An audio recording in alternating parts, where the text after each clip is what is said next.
Olá, e este primeiro com a palavra, após a votação, no primeiro turno, repete aí o que a gente espera que seja, repete um episódio aí da última eleição, em que o com a palavra já estava no ar, e que a gente espera que se torne, se Deus quiser, no futuro, uma tradição. É o seguinte, ter o prazer de receber aqui o mais votado na última eleição. A gente repete isso e com um detalhe que muito nos prestigia e desde já a gente agradece por ser solícito em relação a isso. Com esse destaque, é a primeira entrevista após a votação. A gente tem o prazer de receber o mais votado, o campeão de votos, 61.142 votos em todo o estado, 23.362 só na capital. Deputado eleito, Alexandre Aires. Deputado, bem-vindo. Obrigado, Felipe. Eu queria agradecer o espaço e dizer que eu ainda estou me acostumando com essa palavra deputado, ainda sou estranho nos meus ouvidos, a ficha ainda está caindo, a voz... ainda da comemoração, né? Desde domingo, que eu tenho falado muito no telefone, agradecendo as pessoas, e ontem passei o dia com os meus familiares, mas hoje, como você disse, é a primeira entrevista. Obrigado aí pelo prestígio que nos concede. E eu me acostumei às pessoas me chamando de secretário. E quando eu andava no interior agora na campanha, aí diziam, olha lá o secretário, muita gente não sabia o meu nome, porque naquele período da pandemia, principalmente, a gente ficava muito de máscara, e as pessoas olhavam, olha o secretário. E agora, com esse novo nome, com esse mandato entregue pelo povo de Alagoas, esse voto de confiança, a minha responsabilidade aumenta. Agora eu tenho muita convicção e muita certeza de que continuarei sendo o mesmo cara, o cara da saúde, agora na Assembleia. De qualquer forma, 2 títulos de muito mérito, secretário e deputado, não à custa, conquistado sem outro motivo, à custa de muito trabalho, com certeza, e a gente viu o trabalho que foi a pandemia, mas de qualquer forma, parabéns por isso também. E aí eu começaria justamente por esse aspecto. Descontando esses elementos, o trabalho que foi, a ida, a campanha, o aperto de mão, a ida lá, a campanha mesmo, a que o senhor, descontando isso, que com certeza são influências, mas o pessoal sempre cita, a que o senhor atribuiria? Primeiro, a eleição e segundo, algo que destaca, essa votação obtida. Olha, sem dúvida nenhuma, essa votação ela é fruto do reconhecimento da população alagoana. Principalmente aqui da capital, aqui foram 23.300 votos. É uma votação... Na minha frente ficou o Cabo Bebeto, que já é deputado estadual, e o delegado Leonan foi o segundo colocado, nós fomos o terceiro. E eu não, te confesso, que eu não tinha essa expectativa de ser o mais votado do estado. Por onde eu passei, inclusive, eu dizia para as pessoas, eu quero uma oportunidade, eu quero uma chance. Eu posso ser até o último colocado, mas eu queria esse mandato como continuo querendo, porque eu sei que ainda tem muita coisa para a gente fazer, não somente na saúde, sabe, Felipe? Eu me caracterizei, me destaquei nesse trabalho na Secretaria Estadual de Saúde, mas o que eu quero na Assembleia é defender as políticas públicas. O que eu quero na Assembleia é fazer valer a voz do servidor público. O que eu quero na Assembleia é continuar sendo o mesmo cara que eu fui na Secretaria Estadual de Saúde. Por onde eu passei em Alagoas, e eu vou te contar até uma coisa engraçada, as pessoas que me acompanham diziam, rapaz, eu não aguento mais o seu discurso, porque você fala sempre a mesma coisa. E eu dizia para eles, mas é a verdade. Quando a verdade ela é dita, ela é repetida. E ela cabe em todo lugar. E eu dizia para as pessoas, olha, o grande defeito do cidadão é que ele olha para o político e acha que o político é um super-herói. O político nada mais é do que um cidadão comum que tomou uma decisão de colocar o seu nome à disposição da população. Então, foi isso que eu fiz. Eu estava aí, do outro lado da câmera com vocês, e agora eu vim para cá, porque eu tenho esse objetivo. E durante a minha passagem na saúde, eu percebi que eu podia ser um instrumento para mudar a vida das pessoas, podia ser um instrumento para melhorar a vida das pessoas. Agora, deixando sempre muito claro que eu sou um ser humano. Se beliscar aqui dói, Eu tenho medo, fraqueza, insegurança. E cheguei até aqui, Felipe, principalmente pela minha fé. Que bom. E a propósito disso, a propósito da menção que o senhor fez ao Cabo Bebeto, quando ele teve recentemente, e agora mesmo, durante a campanha, já no finalzinho da campanha, a gente o convidou a propósito aí da aproximação do candidato ao Senado, Davi Davino Filho, do grupo político de que ele fazia parte. Ele veio aqui, ele colocou um aspecto que me chamou a atenção, um aspecto bem curioso, me chama até hoje. Aí ele citou o seguinte: quando ele chegou à Assembleia após uma votação em que apresentou um projeto de lei que não foi aprovado, algo assim, um dos deputados, um dos colegas de plenário chegaram para ele e colocou isso: olha, você tem que se resignar com isso, porque aqui é uma casa mais de perdas do que de ganhos. Isso aí o Cabo Bebeto colocou e acho que é um ensinamento também significativo. Está preparado para essa realidade? Olha, eu estou preparado. Eu costumo dizer que para quem enfrentou a pandemia da Covid-19, nenhum desafio vai ser maior do que esse. As pessoas diziam assim na campanha agora: eita, mas a campanha está corrida, está cansativa, você está perdendo peso, está com cara de cansado. E eu dizia: minha gente, fazer campanha é prazeroso. A gente vai para o interior, é bem recebido na casa das pessoas. As pessoas são gratas, reconheceram o nosso trabalho. Por onde eu andei em Maceió, tinha alguém dizendo: rapaz, você salvou a vida do meu parente. Rapaz, você fez isso. Aquele hospital que você construiu mudou a realidade do nosso bairro. Você gerou muito emprego com essas oportunidades e com esses equipamentos hospitalares que foram entregues. Mas nada se compara ao desafio que eu vivi nos últimos 2 anos, enfrentando a pandemia. Era você ir dormir à noite, Felipe, sem saber como ia ser o acordar. Eu saía de casa de manhã, conversava com a minha esposa, fazia as minhas orações e comecei a ficar no automático. Não conseguia mais dormir, tive que tomar remédio para dormir. Uma luta muito grande que vocês do ACTA acompanharam a gente, estavam muito lá. No começo, ali em março de 2020, quando ninguém sabia de nada. Ninguém sabia no Brasil, no mundo, o que era esse vírus. Eu costumava dizer, falava até para a Maria estava lá quase que todo dia, a Maria que é de outra emissora, a jornalista, e eu dizia para ela, disse: olha, Maria, só quem está na rua hoje é profissional de saúde, os meios de comunicação e as forças de segurança. À frente da Secretaria Estadual de Saúde, dia de segunda-feira de manhã, parecia domingo de final de Copa do Mundo. Não passava nem vento. Todo mundo trancado dentro de casa. E quem estava lá éramos nós, numa responsabilidade gigantesca, tendo que tomar decisões que mudavam a vida das pessoas. Porque quando você fecha um estabelecimento comercial, quando você orienta que uma professora passe a usar um computador para dar aula remota, você mexe com a vida de todo mundo.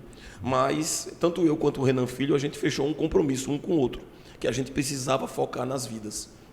E foi assim que a gente alcançou esse excelente resultado aqui em Alagoas. Um outro aspecto também, o material de campanha, um dos materiais de campanha do senhor destaca, entre outras questões, entre outras conquistas, 15 mil vidas salvas aqui no estado. Como é que foi esse cálculo? Na verdade, essas vidas, eu até, quando eu ouvia o locutor da minha campanha, aí ele passava assim e dizia: o secretário que salvou 15 mil vidas. E eu ficava querendo avisar ele, não deu tempo. Acabou a eleição e eu não avisei. Foram 15... Avisa agora. Locutor, não foram 15 mil vidas salvas no total. Isso que a gente usou, esse termo que a gente usa e usou na nossa material de campanha, foram as pessoas que se internaram. Então, 15 mil alagoanos se internaram em um leito público, clínico ou de UTI, criado pela nossa equipe, pela nossa gestão, disponibilizado pela nossa gestão e saiu com vida. Então, foram 15 mil altas hospitalares que nós conseguimos. Porque se a gente for observar a quantidade de pessoas que a gente salvou, ela é muito maior. Tem muita gente que se salvou pela vacina. Tem muita gente que salvou pela vacina que não precisou se internar. Está nessa conta também alguns não alagoanos, amazonenses, inclusive, que vieram para cá. A gente fez matéria também sobre isso. O ACTA não só bateu, não, no senhor. Não. O ACTA tem um carinho muito grande por Obrigado. ele. Outro aspecto ainda relacionado à pandemia. A despeito de tudo que foi o que está sendo citado, inclusive, agora, né, como decisão, como motivo para a decisão do brasileiro em âmbito nacional, isso sabe o que eu estou falando, da questão da escolha do presidente em si, como é que foi para Alexandre Aires, a pessoa de Alexandre Aires, o cidadão, como o senhor falou, se beliscar dói, usar o elemento, o princípio, o conceito pandemia como um elemento de campanha. Foi uma escolha, o senhor resistiu, não queria ser usado, abriu mão, chegou a ser imposto, afinal de contas, era o secretário, passou por tudo isso que passou, era, por tudo isso, um nome já colocado como eventual candidato, seja qual cargo fosse, por estar lá, era eventual, mas, de qualquer forma, é um uso assim que a pessoa pode ter, um adversário pode até colocar algumas restrições. Para Alexandre Aires, como é que foi isso? Olha, para mim foi muito tranquilo, porque eu não fui candidato e não ganhei a eleição falando das mortes. Eu fui candidato e ganhei a eleição falando do êxito, dos resultados, das vidas salvas, dos profissionais de saúde que tanto se dedicaram para salvar os alagoanos e as alagoanas. Então eu vi esse enfrentamento à pandemia aqui em Alagoas de uma maneira positiva. Dói muito as 7 mil vidas que foram perdidas. Muita gente morreu. Agora eu tenho certeza que se não fosse o meu trabalho ao lado do Renan, teriam morrido muito mais alagoanos. Então a gente tem que agradecer para nós que sobrevivemos, porque tudo que acontece na vida da gente é uma providência divina, Felipe. Não adianta. E essa doença ela veio também para isso, como uma providência divina, para que muita gente coloque os pés no chão e tenha mais humildade. Entenda que não é o seu dinheiro, nem o seu carro do ano que faz você ser melhor do que absolutamente ninguém. Quem é dono do amanhã? Quem é dono do amanhã é Deus. E a gente precisa ter esse respeito, respeitar as diferenças. A intolerância está muito grande, não só aqui em Alagoas, no Brasil como um todo. Nós precisamos respeitar as pessoas. Então, humildade é a palavra-chave e é com ela que eu vou seguir. Aí, a gente vai, com essas palavras do secretário, para este primeiro intervalo.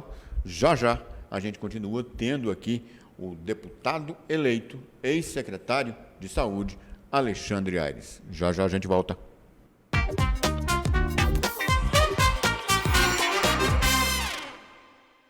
O Braskem Explica está no ar. Hoje vamos falar como você pode acompanhar a evolução do Programa de Compensação Financeira e Apoio à Realocação.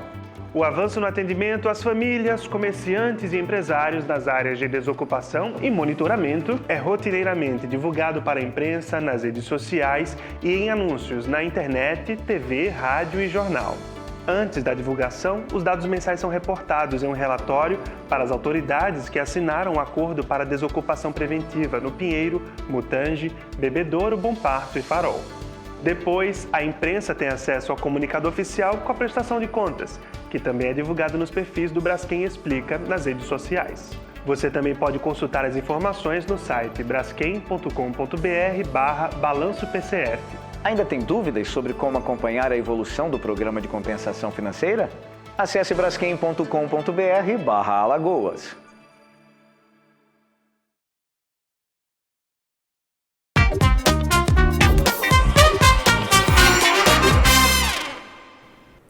E a gente volta com este segundo bloco, tendo o prazer, como a gente fala, de ter aqui um dos mais significativos nomes aí da última eleição, né? O deputado eleito, ex-secretário de Saúde, Alexandre Aires. Agora, deputado, e já ia escapando de secretário de novo, tá vendo? É assim realmente que funciona. Deputado, em relação ao âmbito político, mais eu citei agora há pouco, é algo que é inevitável, os analistas colocavam, eu pessoalmente coloquei, pela exposição, pela forma como Alagoas geriu, inaugurando, instituindo, fundando hospitais, dando apoio a outros brasileiros, pessoas que vieram do Amazonas para se tratar aqui. Por todos esses elementos, era inevitável que o nome de Alexandre Aires fosse cotado, fosse colocado como um dos integrantes coligação do governo para algum cargo eletivo. Sem desmerecer o cargo que o senhor conquista, com muito trabalho, mas a gente sabe que tem aquela gradação, né? Deputado estadual, deputado federal e senador, governador, tem uma gradação, uma hierarquiazinha. E aí se coloca muito isso, deve ter sido colocado no âmbito político, alguém deve ter colocado isso. Por que não para federal? Por que estadual? Escolha sua, do partido, coligação, do cacique político? Inicialmente eu tinha uma questão familiar, porque o sogro do meu irmão é deputado federal de mandato e era candidato à reeleição, o Sérgio Toledo, um grande apoiador da minha eleição.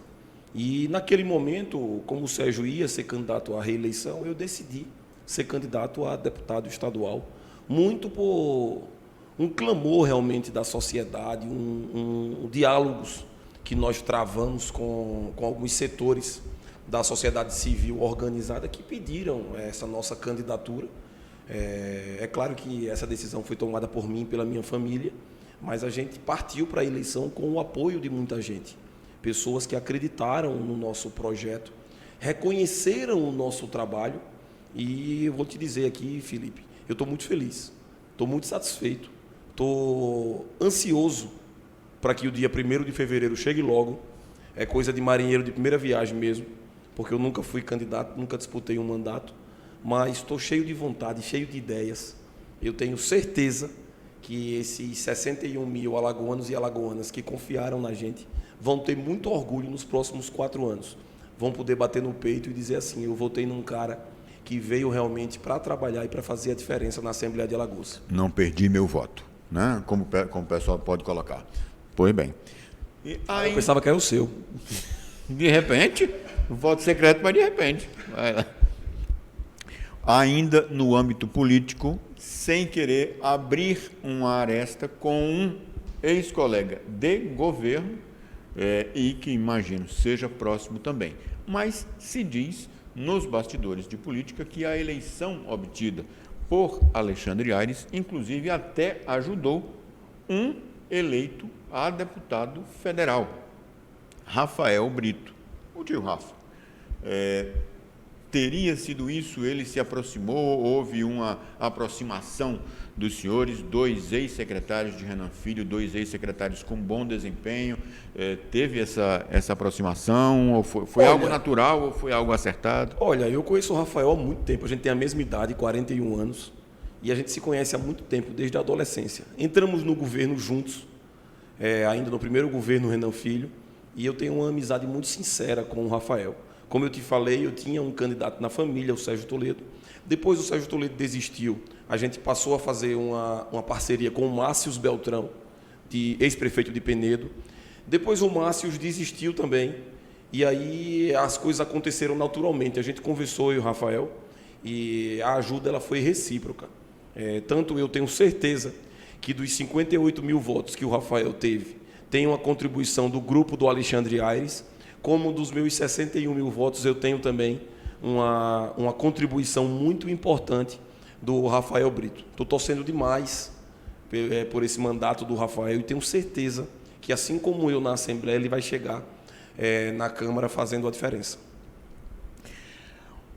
Como o senhor falou, ansioso por chegar o 1º de fevereiro, só que a gente, jornalista, já anseia mais adiante, né? A gente já visualiza e, numa entrevista aqui que eu digo com a palavra, ainda na outra sede, o deputado federal Marcos Beltrão colocou esse aspecto que, para o político, você tem essa visualização mais a longo prazo, já projeta futuro, aquela coisa. É natural, é absolutamente legítimo que isso aconteça, faz parte da política. Aí eu colocaria esses 23 mil votos, por enquanto, mais 61 mil são habilitantes, são votos no Estado. Já o habilitariam? Alguém já chegou a cogitar alguma coisa para a capital, para uma outra cidade de Alagoas em 2024, perdão? Veja, Felipe, cogitação sempre há.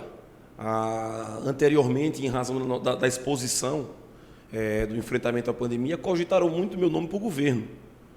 Meu nome era colocado em pesquisas para o governo do Estado. Exato. E eu sempre disse que candidatura majoritária não é como uma proporcional. A proporcional ela pode nascer de uma vontade própria. A candidatura majoritária ela depende do grupo político, depende da viabilidade. Então, hoje eu estou muito focado em exercer esse mandato de deputado. Se mais à frente o nosso grupo político decidir que eu sou o melhor nome para qualquer outro cargo, eu vou estar disposto. Eu demorei um tempo para entrar na política. Achava até que não iria experimentar ser político. Sempre gostei mais do bastidor.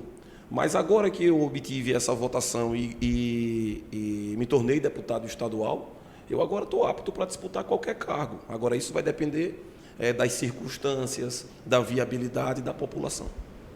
Até lá, ainda há uma outra eleição que imagino que o senhor da qual o senhor deve participar também, que é aí a segunda fase, o segundo turno, que se chama, para o governo do Estado. Isso. Já estamos em campanha, né? As eleições já começaram do segundo turno, vai ser um debate muito importante. Eu tenho muita convicção no trabalho desenvolvido pelo Paulo Dantas. Ele assumiu o governo após esse período muito positivo da gestão do Renan Filho e tem dado continuidade. A única coisa que eu pedi ao Paulo, desde a primeira conversa que eu tive com ele, foi que ele mantivesse os investimentos e a priorização na política pública de saúde. E isso tem acontecido. A gente entregou 6 hospitais, o Paulo já entregou o 7º, os outros hospitais estão em obras. Então eu tenho certeza que o povo alagoano vai reconhecer e, como eu disse, da ansiedade, eu, a partir de hoje, já vou estar nas ruas, conversando com as pessoas, pedindo esse voto para o Paulo Dantas. Qual a opinião do cidadão, do deputado eleito Alexandre Aires, deputado eleito com 61 mil votos, e se puder ser o porta-voz disso, eventualmente já pode ser o porta-voz do seu grupo político e até talvez do grupo político de Rafael Brito, acerca de apoio, busca de apoio ou não, de Rui Palmeira, Davi Davino Filho? Olha, essas conversas já estão acontecendo.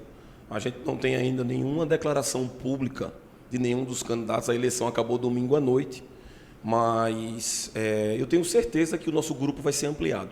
Tenho certeza que o grupo Paulo Dantas Renan Filho vai contar com novos jogadores a partir dessa semana. Então, você que está assistindo a gente em casa, se prepara que vem novidade aí. Ao deputado eleito Alexandre Aires foi delegado alguma coisa, foi delegado alguma missão, por assim dizer, olha, tenta com o Cicrano, tenta com o Beltrano, liga para alguém, alguma coisa assim? Olha, a minha missão vai ser cuidar de Maceió. Eu sou o deputado estadual mais votado da capital dentro do meu grupo político. Os 2 candidatos que ficaram à minha frente não fazem parte do nosso grupo político. Então, a responsabilidade agora é minha de tocar a eleição em Maceió e eu tenho certeza que a gente vai dar esse retorno ao nosso governador Paulo Dantas. E aí, no caso, cabe a Alexandre Aires focar, tipo assim, ser o coordenador para Maceió? Seria... Não. Não chega... A coordenação, já existem coordenadores. Exato. Eu sou mais um no processo. Agora, como eu tive esses 23.300 votos na capital, eu conversei com o Paulo, conversei com o Renan Filho, conversei com o senador Renan Calheiros, e a gente decidiu que eu tomasse a frente dessas discussões aqui na capital para que a gente possa ajudar o nosso candidato a crescer ainda mais em Maceió. Pode revelar quem é que está com as negociações com quem? Alguém visando quem está com as Isso ainda é de bastidor para não estragar a surpresa, né? Deixa o adversário pensando onde é que a gente está indo. Perfeito. Um outro aspecto, também ainda falando de pandemia. E agora, um retrospecto, assim, o senhor citou a luta como foi, e aí eu questionaria. Teve algum momento, a despeito de tudo isso, da fé, da resiliência, da luta, em que pintou aquele momento assim, não vai dar certo, a gente vai perder essa batalha? Primeiro caso, aquela proximidade do esgotamento de leitos, teve uma situação Vários momentos, Felipe. Eu tinha combinado com o Renan, nem eu consegui cumprir a promessa e nem ele. mas eu vou dizer aqui até em primeira mão, acho que eu nunca disse isso em entrevista nenhuma. Eu ainda vou realizar essa minha vontade. Talvez agora, nesse período sabático de 4 meses, eu possa fazê-lo. Eu vou escrever um livro. Eu vou escrever um livro contando a experiência de estar secretário de saúde na maior crise sanitária da nossa geração. E nesse livro eu vou contar que um dos momentos mais difíceis que eu passei foi quando nós tivemos a primeira morte aqui em Alagoas.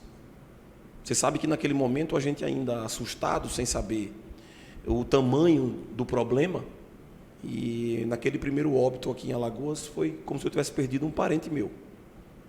Eu não o conhecia, o cidadão, era um cidadão até de fora que estava morando aqui, mas foi muito chocante. E a partir dali eu tive vários momentos de insegurança. Pensei várias vezes em desistir, Felipe. Várias vezes eu cheguei no meu esgotamento, porque também pouca gente sabe, mas eu convivi simultaneamente com o enfrentamento da pandemia com a doença do meu pai. Um mês antes do primeiro caso de Covid aqui, eu descobri um câncer do meu pai muito severo. Então eu nunca disse isso na imprensa, porque eu não queria que as pessoas achassem que eu estava me vitimizando. Mas eu tinha que, no meu bastidor familiar, cuidar do meu pai e publicamente tomar conta desse enfrentamento, liderar esse enfrentamento. Então foi muito duro. E em alguns momentos eu pensei em entregar o cargo. Mas eu rezava, pedia a Deus força e era impressionante. Eu não sei se quem está assistindo a gente, se você é religioso ou não, ou qual a sua crença, mas eu sou católico. E nos momentos de maiores dificuldades eu me agarrei na fé, Felipe. E era impressionante como as portas se abriam. Era tipo assim, a gente ia chegar no estrangulamento dos leitos, não tinha mais UTI, e eu ia dormir, ou tentar dormir no outro dia de manhã, um hospital que não queria contribuir, um hospital privado que não queria contribuir, o cara ligava e disse, eu refleti aqui, eu vou liberar 20 leitos. Foi desse jeito, assim, as coisas iam acontecendo. Compra de equipamento, bomba de infusão, que pouca gente sabe o que é para poder a gente tratar o paciente com medicamento, com o paciente entubado. E a gente chegou um momento que a gente não tinha mais bomba aqui. E aí Deus foi abrir uma porta e nós conseguimos comprar mais bombas. Então, assim, foi uma luta que esse livro vai contar bem essa história. Revelações. E agradecemos também aqui por essa antecipação, esse spoilerzinho aqui no Com a Palavra. A gente vai para um intervalo, já retorna.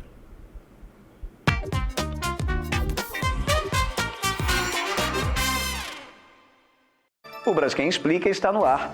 Hoje vamos falar como você pode acompanhar a evolução do Programa de Compensação Financeira e Apoio à Realocação. O avanço no atendimento às famílias, comerciantes e empresários das áreas de desocupação e monitoramento é rotineiramente divulgado para a imprensa, nas redes sociais e em anúncios na internet, TV, rádio e jornal. Antes da divulgação, os dados mensais são reportados em um relatório para as autoridades que assinaram o acordo para a desocupação preventiva no Pinheiro, Mutange, Bebedouro, Bom Parto e Farol. Depois, a imprensa tem acesso ao comunicado oficial com a prestação de contas, que também é divulgado nos perfis do Braskem Explica nas redes sociais. Você também pode consultar as informações no site braskem.com.br/balanço-PCF. Ainda tem dúvidas sobre como acompanhar a evolução do Programa de Compensação Financeira? Acesse braskem.com.br/Alagoas.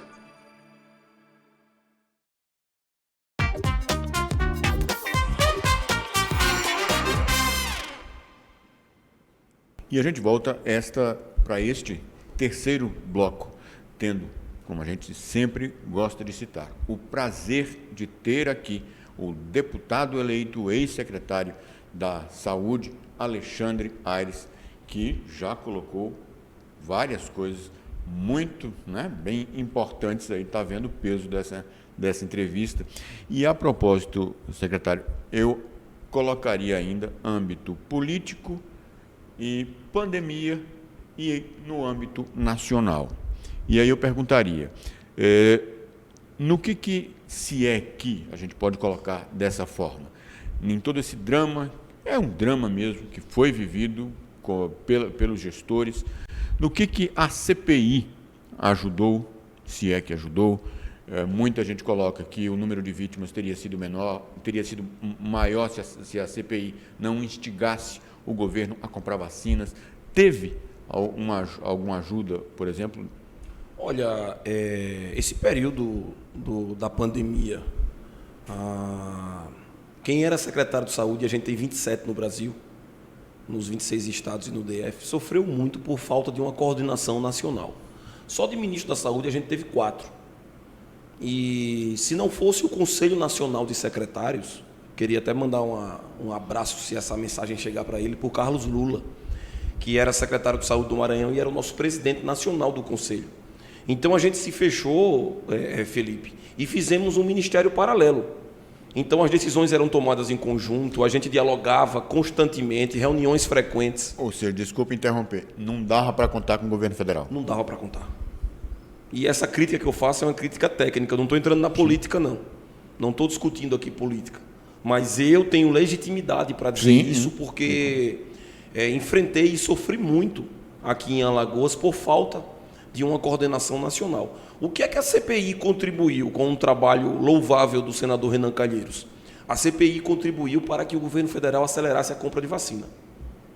A vacina, e ficou provado isso, após a chegada das vacinas, a doença perdeu muita força. Então, só que a gente recebeu o primeiro lote de vacina em janeiro de 2021, quase um ano após o primeiro caso. Então, eu tenho, para finalizar aqui e concluir meu raciocínio, eu tenho péssimas lembranças do período do enfrentamento no que diz respeito à condução pelo governo federal. E a propósito, era outra pergunta que eu ia fazer, mas o senhor já citou.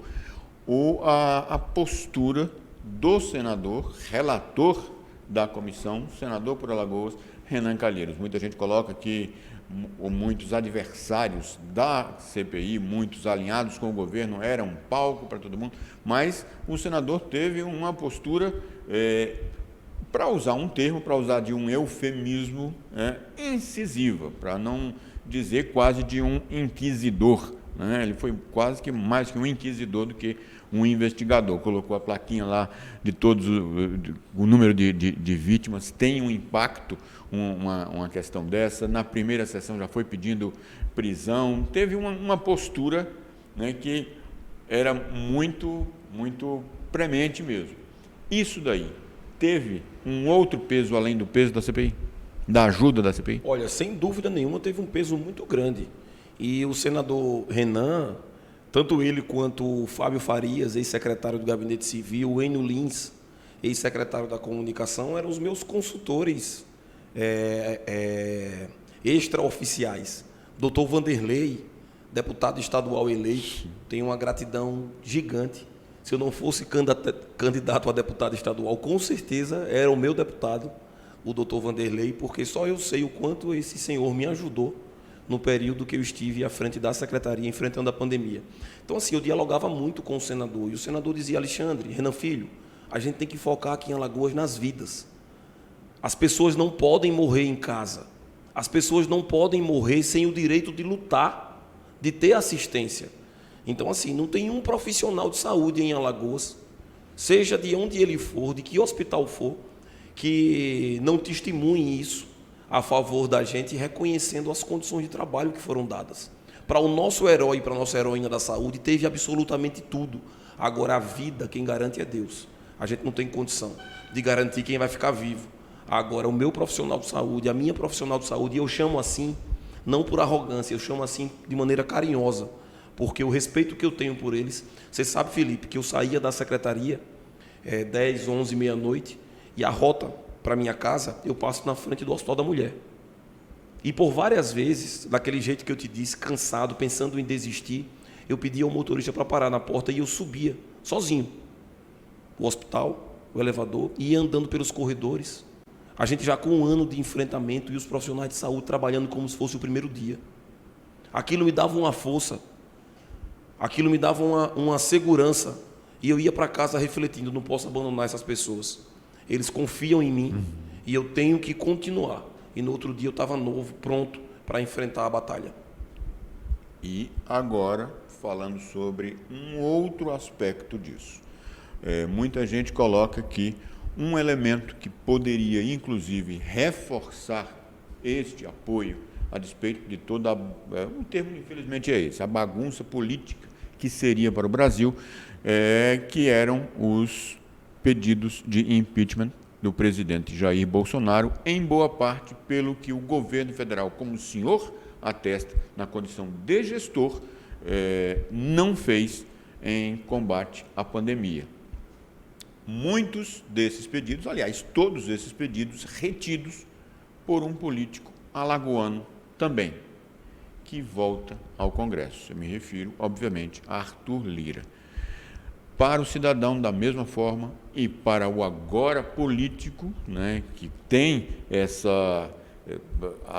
instituído agora com essa responsabilidade do voto popular ao senhor, concedido pelo alagoano, como é que o senhor vê essa situação? Dá um pouco de indignação, dá aquela questão, o povo não sabe votar? Olha, Felipe, desde o primeiro momento eu afastei a discussão político-partidária do enfrentamento à pandemia. Fui muito provocado. À época, deputado JHC, dentre outros deputados, tentando me puxar para a discussão política. E eu falava para eles, falei por telefone por várias vezes com a grande maioria, dizendo, olha, a gente precisa se unir. O que a gente precisa fazer é salvar a vida do alagoano. Não é o momento da gente estar discutindo política partidária. Aqui não tem cor partidária, aqui não tem ideologia, o que a gente precisa é se unir. Porque eu tinha a humildade e a consciência de que sozinho eu não iria conseguir vencer essa luta. Então o Arthur fez o papel dele lá como presidente do Congresso. É uma coisa que eu não acompanhei de perto e vou lhe dizer mais. Eu acho que não ia resolver era nada se a gente fizesse o impeachment, porque ia parar o Brasil e o que a gente precisava era de união. O que a gente precisava era convencer o presidente da República que não era só uma gripezinha. A gente precisava convencê-lo de que a coisa era muito séria. E eu acho até, deixa eu lhe dizer aqui com toda franqueza, por favor, porque eu não fico em cima do muro para nada na minha vida. Eu acho até que ele pecou naquele momento por desconhecimento. Porque todo o mundo, em todo o mundo, falando melhor, ninguém sabia o que era essa Covid. Então, naquele momento, a gente achava que era uma gripe A, uma gripe B, vai ser assim, vai ser assado, e a coisa foi se avolumando. Eu peguei manifestações aqui de alguns técnicos lá no começo, que a estimativa era que a gente tivesse 400 mortes. Em Alagoas tivemos 7.000. Então foi uma coisa nova para todo mundo. Agora o que a gente precisa é ter responsabilidade nos cargos que a gente ocupa. O cidadão, ele tem o direito de opinar. Ele tem o direito de ir para a rede social e falar o que ele quiser. Desde que ele não cometa um crime contra a honra de alguém, ele pode dizer o que ele quiser. Agora, a gente, enquanto exercente de mandato público ou ocupante de cargo político, porque ser secretário é um cargo político, a gente tem que ter muita responsabilidade. E foi com essa responsabilidade que eu cheguei aqui. Foi com essa responsabilidade, todos os dias, às 6 horas, que eu fazia a live ou dava entrevista ao vivo para os cidadãos alagoanos, e foi uma das coisas, Felipe, que eu mais ouvi na minha campanha. As pessoas diziam assim, secretário, eu agora candidato, secretário, como você passava segurança para a gente? Como você deixava a gente mais tranquilo? Eu não perdia às 6 horas da noite a sua entrevista. E eu olhava assim para a pessoa e dizia, você não sabe como é que eu estava ali. Mas eu me colocava no lugar da senhorinha em casa. Eu dizia assim, meu Deus, eu como secretário, se eu titubear aqui, a senhorinha que está me assistindo vai dizer, se o secretário está assim, imagine nós. Então eu lutava muito e garantia, passava essa imagem, essa segurança, e graças a Deus tudo que eu falei era verdade, foi verdade, e ela foi comprovada com os resultados aqui em Alagoas. Agora, segundo turno, tanto em Alagoas quanto no âmbito federal. Voto de Alexandre Aires. Obviamente, no âmbito municipal, no âmbito estadual não se discute. No âmbito federal... Olha, deixa eu dizer a você aqui com toda a franqueza, eu ainda não defini o que é que eu vou fazer no segundo turno em relação ao cenário nacional. Estou analisando de que maneira eu vou me manifestar, devo me manifestar, mas de que maneira, até pela responsabilidade que eu tenho com a quantidade de votos que eu tive. Eu não posso ficar em cima do muro. mas estou analisando, vou conversar com o senador Renan, com o governador Renan, já sei a posição deles, mas estou dando uma olhada e não sei se vai dar tempo de voltar aqui, mas na minha rede social eu vou dizer quem é o meu candidato. Sério? Ou seja, não está definido, assim, cravado, até o MDB, o candidato, a candidata do MDB partido, foi a senadora Simone Tebet, não passou, já concedeu, mas assim, para o... É porque é a minha primeira eleição, então eu tenho que seguir o meu partido. O meu partido ainda não se posicionou nacionalmente, a nossa candidata perdeu a eleição. Então eu vou aguardar os próximos dias para saber como o MDB nacional vai se posicionar. Aí, a partir daí... A partir daí eu vou seguir as orientações partidárias. Mas vai se manifestar. Vou manifestar. É preciso, na tua opinião, também, é a eleição mais importante, apesar da juventude do político, mas por essa experiência toda, na tua opinião, concordas, é a eleição mais importante da história do Brasil? A eleição nacional... Essa eleição, de uma forma geral... Ela é a eleição mais importante da nossa história, da nossa geração, mas eu sou muito franco a você e a vocês que estão assistindo. Eu tenho muito mais preocupação com a nossa eleição estadual. Alagoas não pode parar. A gente não pode deixar que as coisas se interrompam. Então, é muito importante a continuidade desse grupo político à frente do governo de Alagoas. E a propósito também disso, só para a gente encerrar também, resgatando aquela menção que eu fiz a Arthur Lira, como é que foi daquela época, o então governador, agora senador eleito, na época fez a manifestação acalorada, mas como é que o senhor sentiu aquela declaração de que eram hospitais elefantes brancos, os hospitais não vão se manter, a gestão não... daqui a pouco ninguém vai conseguir gerir tanto hospital? Olha, eu vou responder, por favor, de duas maneiras. A primeira, a maior resposta a essas críticas aos hospitais é o resultado da pandemia. Você imagine o que seria de Alagoas, o que seria do alagoano e da alagoana, a gente enfrentando a Covid-19 só com o HGE. A maior resposta de que esses hospitais chegaram para salvar a vida das pessoas e tem dado resultado são os números de pessoas que foram salvas em Alagoas. E isso é um desrespeito até com o profissional de saúde que está lá dentro, trabalhando, lutando e ser chamado de elefante branco. E a outra resposta que eu queria dar, sem parecer arrogante, dizendo o seguinte: a gente saltou de 2 hospitais em Alagoas, HGE e UE do Agreste, para 8, com os 6 que nós entregamos, eu e Renan Filho, gastando os mesmos 12% da receita corrente líquida do Estado. O que é que isso quer dizer, Alexandre? Saúde é gestão.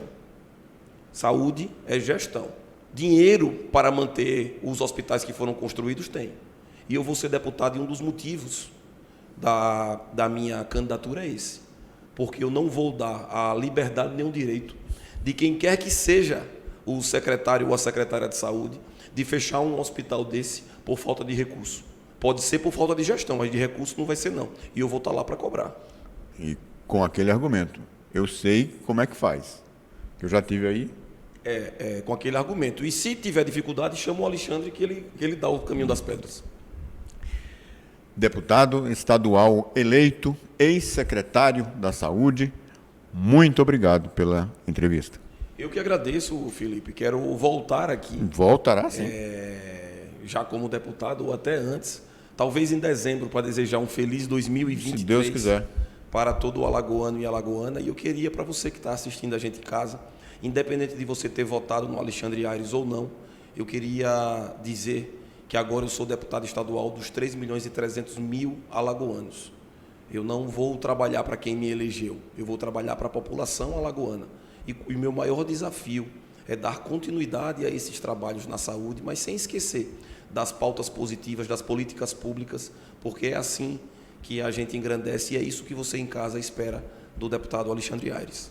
E a gente vai ficando por aqui, mas como sempre, como você sabe, deixando aquele para pensar, para refletir.